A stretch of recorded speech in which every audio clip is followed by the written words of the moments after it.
نحمده ونصلي على رسوله الكريم أما بعد فأعوذ بالله من الشيطان الرجيم بسم الله الرحمن الرحيم رب اشرح لي صدري ويسر لي أمري واحلل عقدة من لساني يفقه قولي رب زدني علما اللهم إنا نسألك علما نافعا ورزقا طيبا وعملا متقبلا اللهم صل على محمد وعلى آل محمد كما صليت على إبراهيم وعلى آل إبراهيم إنك حميد مجيد اللهم بارك على محمد وعلى آل محمد كما باركت على إبراهيم وعلى آل إبراهيم إنك حميد مجيد سورة النحل پارہ نمبر 14 ربما سورت کا آغاز کر رہے ہیں. سب سے پہلے سورت کا تعارف. یہ مکی دور کے آخر میں نازل ہونے والی صورتوں میں سے ہے. مکی دور کے بالکل آخر میں نازل ہوئی. اس کے 16 رکوع ہیں. سورت کا نام النحل یہ کس کے معنی میں ہے؟ شہد کی مکھی.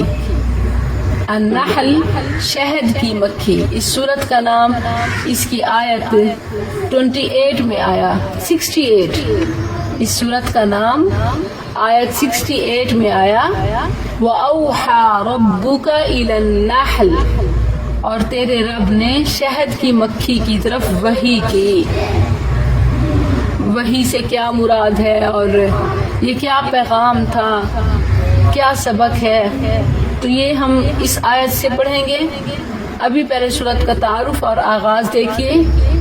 سورت کا نام النحل جو ہے یہ ایک تو مخلوق شہد کی مکھی کے نام پر، اور اس کے اگر ترجمہ دیکھا جائے نا، یعنی لغوی اس کا ترجمہ، تو اس کا مطلب ہے خوشی خوشی عطیہ کر دینا.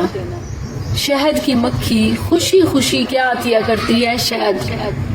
خوشی خوشی عطیہ کر دیتی ہے، شہد بناتی ہے اور دوسروں کے لیے چھوڑ دیتی ہے. اور یہ صورت بھی دیکھیں تو یہ ایک عطیہ ہے مسلمانوں کے لیے، اہل ایمان کے لیے، خاص طور پر جس دور میں نازل ہوئی. اور یہ صرف اسی وقت نہیں، ہم میں سے ہر ایک کی زندگی میں کوئی نہ کوئی مشکل وقت، چیلنجز، حالات چل رہے ہوتے ہیں.